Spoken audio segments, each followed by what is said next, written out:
नमस्कार दर्शकों, welcome to astro intelligence videos. आज की वीडियो में हम डिस्कस करेंगे मार्स और राहु के ट्रांजिट को। आप सबको ये विदित होगा कि पिछले कुछ दिनों में मार्स यानी मंगल देवता टॉरस राशि यानी कि वृषभ राशि में प्रवेश कर चुके हैं और वहां पर टॉरस राशि में पहले ही राहु देवता पहले ही विद्यमान थे। सो ये जो कंजंक्शन दोनों की बनी है ये इंटरेस्टिंग भी है और इसका जो इम्पैक्ट है वो बहुत लंबे समय तक देखने को मिलेगा। इस नॉर्मली जो ये कंजंक्शन बनी है, हम ये कहते हैं कि एक ग्रह जब दूसरे ग्रह के कार्य क्षेत्र में आता है तो दोनों का एनर्जी का कॉन्फ्लुएंस हो जाता है। हम ये भी कह सकते हैं एक हाथ और दूसरा हाथ मिलकर नमस्ते की मुद्रा भी बना सकते हैं, मगर ये जो नमस्ते की मुद्रा है ये कई बार ऑपोजिशन भी हो जाती है। अगर ये फ्रेंडली हो तो ये नमस्ते और ताली बजा सकते हैं, और अगर यहाँ पर अब आप देखिए इसके बीच में अगर कोई चीज आ जाएगी, मक्खी मच्छर आता है तो हम उसको ऐसे ही मारते हैं। सो ये कंजंक्शन, क्यों मैंने ये वर्ड यूज किया मारना, क्योंकि राहु का जो स्वभाव है और उसके साथ जो मंगल का स्वभाव है, ये दो एनर्जीज का मतलब क्या है, दो नेचर्स, दो स्वभाव आपस में एक ही कार्य क्षेत्र में आकर अपना इम्पैक्ट दिखाने की कोशिश करते हैं। ये जो मिला जुला प्रभाव है हमें इसको समझना होगा। मंगल देवता को आप सब जानते हो कि ये अग्नि है, और अग्नि का संबंध अगर हम अपने शरीर में लें तो हमारे पास दो तरह की अग्नियां हैं। एक अग्नि है जिसको हम कहते हैं इच्छा, डिजायर्स, और दूसरी अग्नि है जो हमारे शरीर के अंदर कार्य करती है और वो है जठराग्नि, खाने को पचाने की। खाना खाना और खाना पचाना ये भी एक तरीके की डिजायर से ही निर्मित होता है। और मार्स हर तरह की इच्छा या इच्छा शक्ति को रिप्रेजेंट करता है, और पेट के नीचे की इच्छाएं यानी कि सेक्सुअल डिजायर्स भी मार्स के परव्यू में ही आती है। मार्स का कार्य क्षेत्र थोड़ा सा मार्शियल है। यहाँ पर हर तरह के ब्लड रिलेटेड चीजें, डॉक्टर्स को ये सर्जरी दे सकता है, और वैसे भी क्योंकि मार्स का संबंध ब्लड से है, सो ब्लड के साथ चीजें, यहाँ पर हम ब्लड के प्योरिफिकेशन की बात नहीं कर रहे, ब्लड का यूजेज। और राहु है आपकी ऑब्सेशंस, फ्यूचरिस्टिक ऑब्सेशंस, वो डिजायर्स जो आप कामना करते हो, फ्यूचर में जिसको हम पाना चाहते हैं, उन इच्छाओं को का द्योतक राहु है। अब राहु आपका फ्यूचर है और मार्स आपकी इच्छाएं हैं, यानी कि आपकी इच्छाएं और आपका फ्यूचर, ये एक तरह का ऐसा योग है, अगर ये पॉजिटिव हो तो ये बहुत अच्छे फल भी दे सकता है। मगर इसके फल के बारे में बात करने से पहले मैं आपको ट्रांजिट जो इस समय चल रहा है उसके कुछ और खास पहलुओं के बारे में मैं आपको बता दूं। ये सब आप जानते हो कि इस समय जुपिटर और शनि, ये दोनों ग्रह ये मकर राशि में है। टॉरस से मकर राशि का अगर हम संबंध बनाने का प्रयास करेंगे तो ये 9वां संबंध बनेगा, यानी कि वो यहां से 9th हाउस में है। या आप ऐसे समझ सकते हो कि जो कुछ भी टॉरस में घटित होगा उसका संबंध कहीं ना कहीं धर्म से है, उसके डेस्टिनी से है। डेस्टिनी का मतलब हम ये भी कह सकते हैं ये प्रारब्ध भी हो सकता है। और अगर हम, क्योंकि राहु टॉरस राशि में है तो डेफिनेटली केतु कहाँ जाएंगे, केतु जाएंगे स्कॉर्पियो में। अगर स्कॉर्पियो का संबंध अगर हम शनि और जुपिटर से देखेंगे तो इसमें तीसरा भाव बन जाएगा। सो केतु के लिए ये कौन सा भाव बन गया, ये उसके प्रयत्न का भाव बन गया। थर्ड हाउस जो होता है वो एफर्ट्स का होता है। अब आप देखिए, अगर हम इन कंजंक्शन को इस तरीके से समझने का प्रयास करेंगे तो आपको नए तरीके से चीज़ें समझ में आएंगी। जैसा मैंने कहा कि मार्स आपकी इच्छा है और राहु उस इच्छा को बढ़ाने वाला। राहु का काम है चीज़ों को बढ़ा देना, बड़ा कर देना, स्मोक इफेक्ट दे देना, क्लाउड इफेक्ट दे देना, जिसमें आपको समझ नहीं आएगा, क्योंकि राहु का संबंध माया से है। राहु माया से उपजा हुआ छाया ग्रह है। आपको क्लैरिटी से नहीं दिखेगा कि आपके लिए फ्यूचर में क्या होने वाला है, मगर आप उसकी डायरेक्शन को पढ़ सकते हो। और डायरेक्शन को पढ़ने के लिए, राहु केतु को पढ़ने के लिए हमेशा राहु केतु के एनर्जी एक्सिस को समझना बहुत जरूरी होता है, क्योंकि राहु केतु अकेले काम नहीं करते। केतु आपका पास्ट है और राहु आपका फ्यूचर है। ये इसी तरीके से दोनों प्लैनेट्स की कार्यशैली है। यानी जो डायरेक्शन आपकी पास्ट से चली, वो ही डायरेक्शन आप सोच सकते हो कि राहु के थ्रू आपके सामने प्रोजेक्शन आ जाएगी, आपको समझ आएगी, या आने वाले फ्यूचर के टाइम में आप उस चीज को देख सकते हो। ये जो घटनाएं इस समय टॉरस राशि में हो सकती हैं।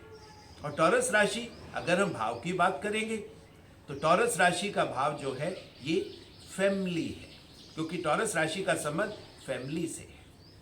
अब फैमिली क्या हो सकती है? अगर हम बड़े पर्सपेक्टिव में देखेंगे तो पूरा यूनिवर्स हमारी फैमिली है।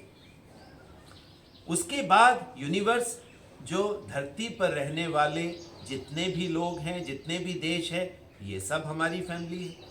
उससे छोटी फैमिली हमारा देश हो जाएगा, उससे छोटी फैमिली हमारा राज्य यानी स्टेट हो जाएगी, उससे छोटी फैमिली हमारा शहर, और सबसे छोटी फैमिली हमारा परिवार, हमारा घर।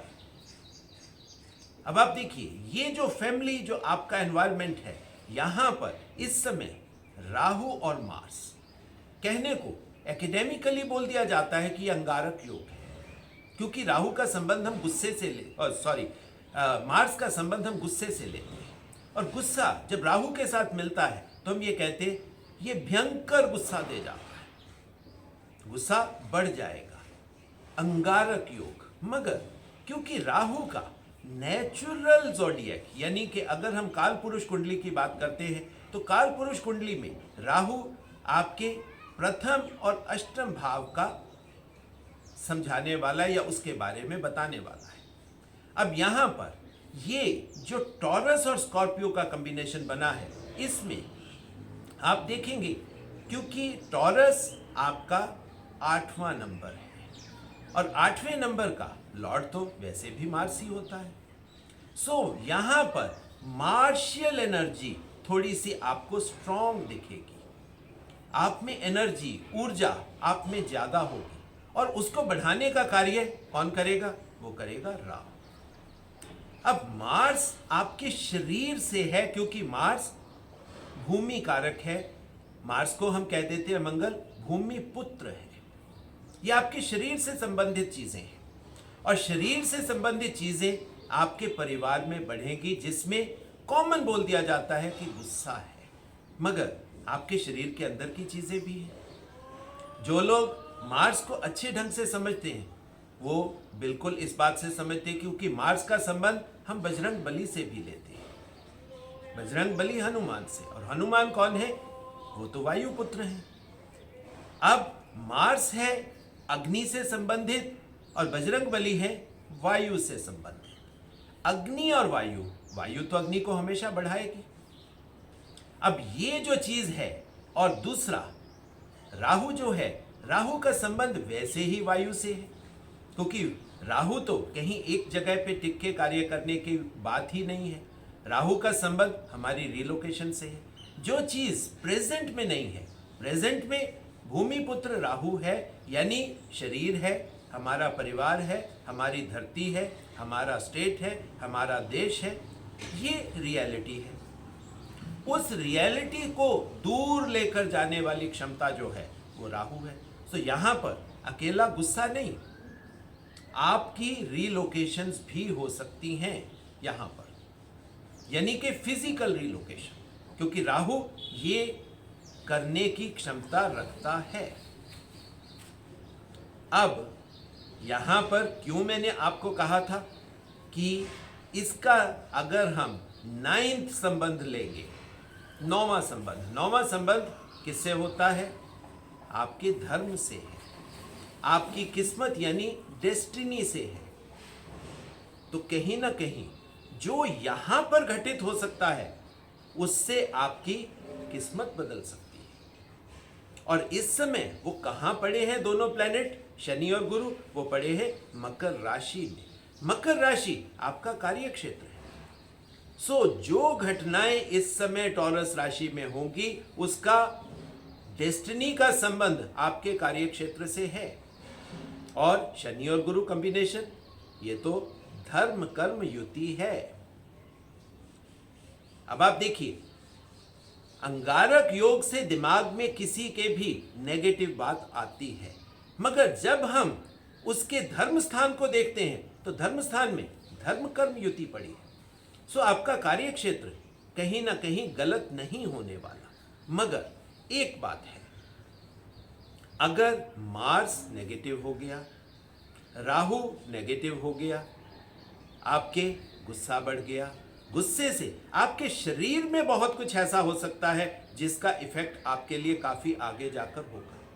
अगर यहां पर आप देखोगे पिछले कुछ दिनों में 3-4 दिन से एकदम से टेम्परेचर बढ़ना शुरू हो गया।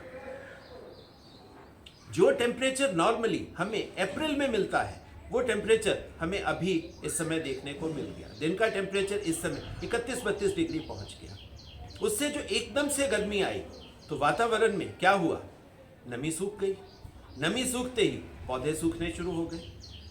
और ये जो एकदम से टेम्परेचर वेरिएशन आई, अगर इसका प्रभाव हम देखेंगे तो वो कैसा होगा? अनयूजुअल पतझड़ आ गई। पौधे नॉर्मल से ज्यादा एकदम से सूखने शुरू हो गए। और यही प्रभाव आपके ऊपर भी तो आया। अगर आप यहां पर अपने शरीर की इंटरनल चीजों को सुनेंगे, जिसको कहते हैं अंदर की आवाज, अगर उसको सुनेंगे तो यहां पर आपको पानी को बढ़ाना पड़ेगा। मगर अगर आप पानी बढ़ाएंगे तो क्या होगा? मार्स की अग्नि शांत हो जाएगी। मगर कुछ लोग मार्स की अग्नि को शांत करने के लिए यहां पर डिफरेंट तरह का खाना पीना शुरू कर लेंगे, क्योंकि उनकी भूख एकदम से प्रज्वलित होगी। लोग गलत मलत खाने में मतलब चल पड़ेंगे, जो कि इस समय के वातावरण के लिए ठीक नहीं होगा। अगर आप यहां पर सात्विक खाना खाते हैं तो उसका प्रभाव आप देख सकते हो, क्योंकि उसका 9th हाउस वहां पर शनि और जुपिटर है, तो उसका इम्पैक्ट अच्छा मिलेगा। और यहां पर अगर आप इस समय, क्योंकि भूख बड़ी होगी, बड़ी भूख के साथ अगर आप तामसिक खाना खाना शुरू कर दोगे तो उसका इम्पैक्ट 100% तामसिक होगा, जिसका प्रभाव आपके शरीर पर आएगा। सो ये समय है सबसे ज्यादा सात्विक रहने का। अब कुछ दर्शक मेरे को हमेशा कहते रहते हैं कि सर आप रेमेडीज की बात नहीं करते। चलिए आज हम रेमेडीज की बात भी कर लेते हैं। अब राहु और मंगल इकट्ठे हैं। मंगल तो मंगल करने वाला है, मगर राहु से सब डरते हैं। वैसे तो मंगल से भी बहुत से दुनिया डरती है, क्योंकि मांगलिक मांगलिक कहकर इतना डराया हुआ है। अब जब राहु मंगल इकट्ठे होते हैं तो लोगों को लगता है कि शायद अब ये अमंगल ही होगा। हाँ, गुस्से में अगर आप जाओगे, गुस्सा बढ़ाओगे तो अमंगल होने का बिल्कुल है। मगर अगर आप गुस्से को कम करके राहु को समझकर, मंगल को समझकर अपने खान पान को अपने हिसाब से चलाते हो, जैसा मैंने आपको बताया कि मंगल का संबंध बजरंग बली से है, तो यहां पर अगर आप बजरंग बली की वर्शिप शुरू कर दोगे, चाहे हम हनुमान चालीसा, चाहे हम सुंदरकांड।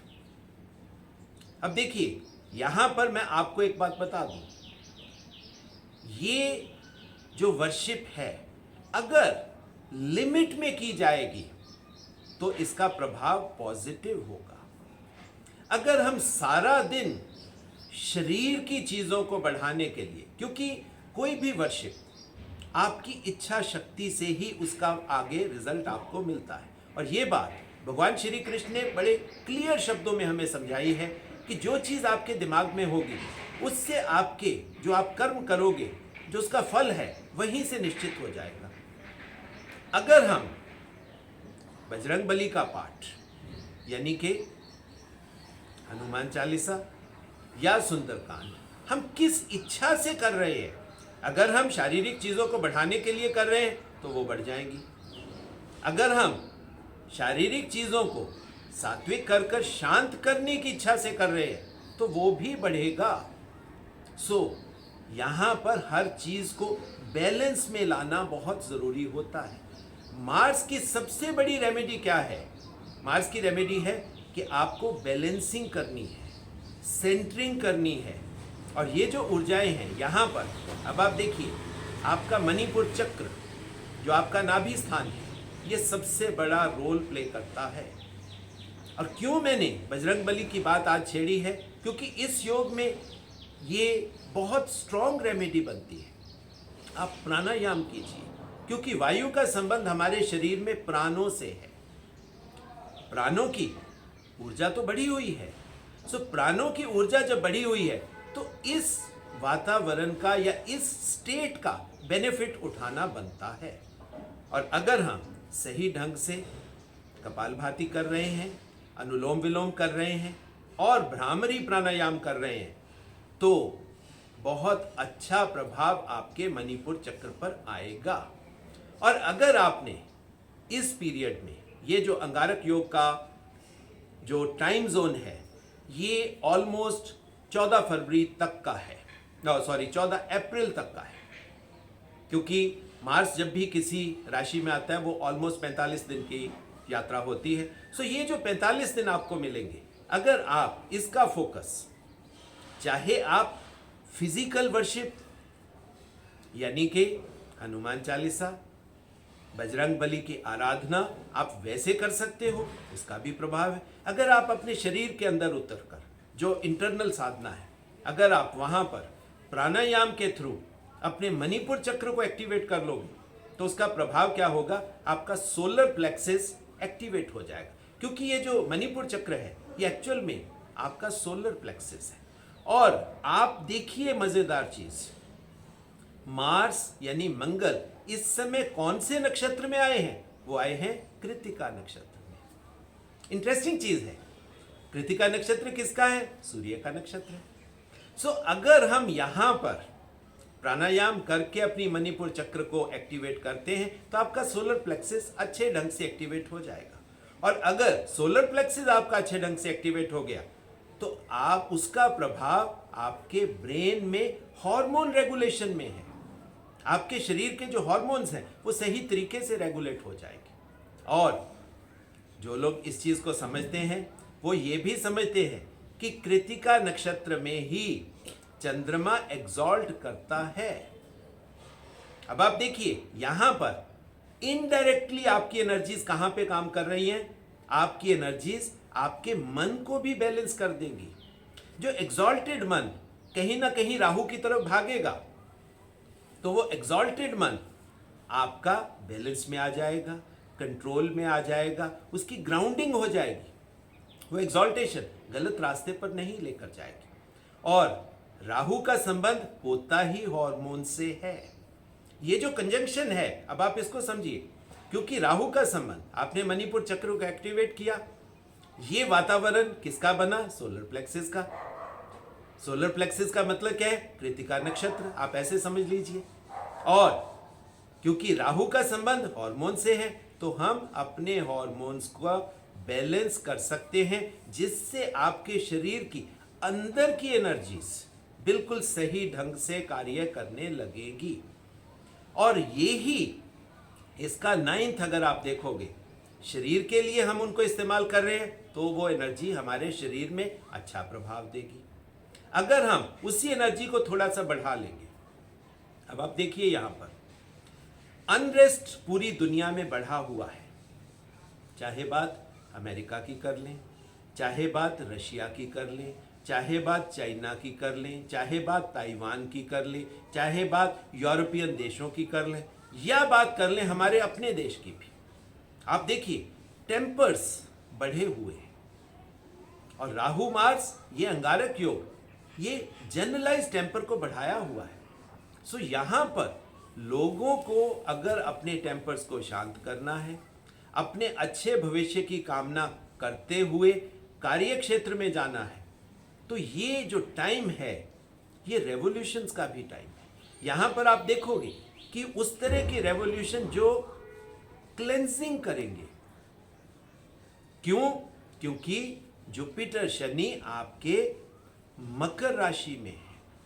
मकर राशि आपका कार्य क्षेत्र है और जुपिटर और शनि तो वो तो लंबे समय के लिए वहां पर है। तो मैंने इसीलिए कहा कि ये जो अंगारक योग का प्रभाव है थोड़ा दूर तक आपको देखने को मिलेगा। यहां पर आपके शरीर की भी क्लेंजिंग हो सकती है और आपके समाज की भी क्लेंजिंग हो सकती है। आप डिफरेंट तरह के प्रभाव आप देखोगे आने वाले। चाहे हम क्लाइमेट की बात कर लें, क्लाइमेट में अनयूजुअल चीजें आपको देखने को मिल सकती है। कहीं पे वोल्केनो इफेक्ट भी आ सकता है, कहीं पे फायर्स, जिसको हम जंगल मतलब यानी कि जंगलों में जो अपने आप आग लग जाती है, वो भी आपको देखने को मिल सकता है। साथ ही में धरती के नीचे, अब क्योंकि अब संभावना है, अब आप देखिए धरती के नीचे भी तो वही वातावरण है, ये धरती पुत्र है, तो बड़े तरह के भूकंप, क्योंकि जो नीचे की प्लेट्स हैं उनका भी आपस में घर्षण से अर्थक्वेक्स भी आ सकते हैं इस पीरियड में। सो ये पीरियड प्रॉब्लम वाला तो है, मगर इस पीरियड में अपने दिल और दिमाग दोनों को शांत रखना बहुत जरूरी है। सो दर्शकों, आप सब प्राणायाम करिए। प्राणायाम मैंने आपको बता दिए कि आपको कौन से करने हैं, और पर्टिकुलरली उन लोगों के लिए जिनका घर या घर की ओपनिंग राहु की तरफ है, यानी मैं बात कर रहा हूं साउथ वेस्ट, जिनके घर की ओपनिंग साउथ वेस्ट की है, उन्हें तो 101% ये चीजें करनी है। बजरंग बली की फोटो अपने घर के दरवाजे पर लगा दीजिए, राहु को शांति होगी, क्योंकि राहु मंगल से शांत होता है। दूसरा, घर के अंदर आप खाना पीना अपना सात्विक करिए।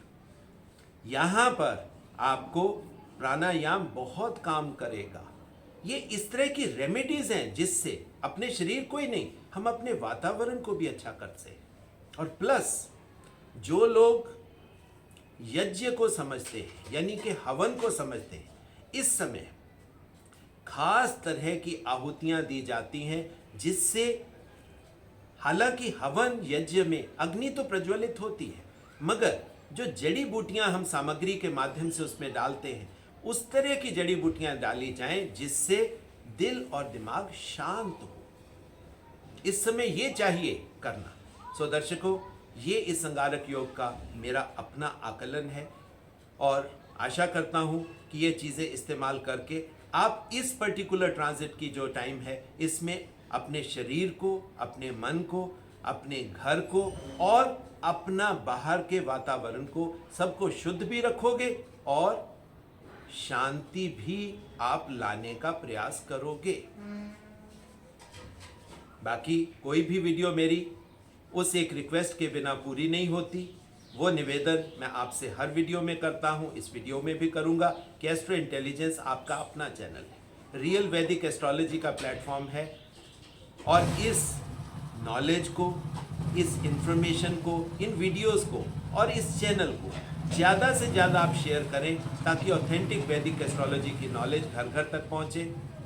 ज्योति का प्रकाश, नॉलेज की ज्योति का प्रकाश घर घर तक पहुँचे, आपका अंदर बाहर सब कुछ प्रकाशमान हो जाए। और जो दर्शक मेरे से कंसल्टेशन लेना चाहते हैं, हमारे इंस्टीट्यूट में एजुकेशन लेना चाहते हैं, या रिसर्च के टॉपिक्स पर हमारे साथ काम करना चाहते हैं, उन सभी के लिए मेरा एक ही कॉन्टैक्ट नंबर है, दैट इज़ 9888164480। उसी के माध्यम से आप मेरे से संपर्क स्थापित कर सकते हो। सो दर्शकों, बहुत बहुत धन्यवाद और बहुत बहुत आशीर्वाद।